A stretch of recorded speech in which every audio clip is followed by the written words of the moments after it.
Communication isn't just about talking. It's a psychological superpower. Think about it. Two people say the exact same thing, but only one of them gets heard, followed, and trusted. Why? Because communication is not just what you say, it's how you say it. So today, let's break down 5 psychological communication techniques that can make your words unforgettable, your presence magnetic, and your influence unshakable. The mirror effect. Have you ever met someone for the first time and instantly felt, damn, this person just gets me? That connection wasn't magic, it was mirroring. When someone subtly matches your body language, voice tone, or speaking pace, your brain tells you, this person is like me, I can trust them. But hold on, mirroring is not copying. If they scratch their head and you do the same, it's not connection, it's cringe.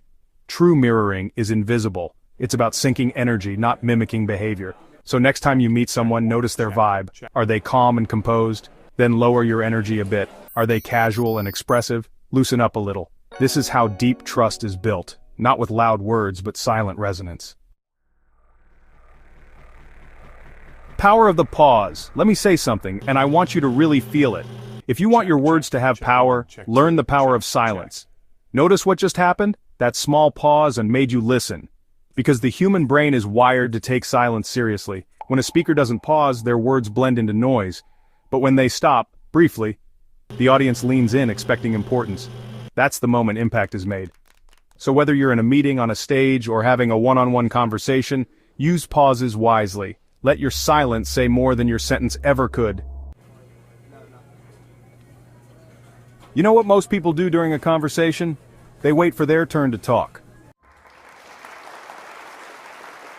Emotional labeling. Let's say you're talking to someone who seems upset but they're not saying it. You could ignore it. Or you could softly say, it seems like this situation is making you a bit anxious. Is that right? Boom.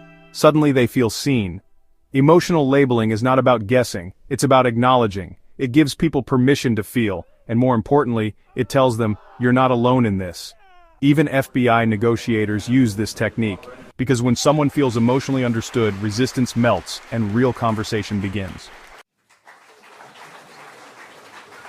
Anchor your confidence. Confidence isn't about being loud, it's about being steady. People trust what they feel more than what they hear. If your posture is upright, if your voice is calm and your eyes hold steady, you don't need to convince anyone. Your presence does the work. This is called anchoring. You're anchoring the room, the mood, and most importantly, your own state of mind. Even if you're nervous, act grounded, because confidence is contagious. When you look stable, others feel safe around you, and that's where your influence begins. Final thought. If you master even one of these techniques, you'll feel the shift.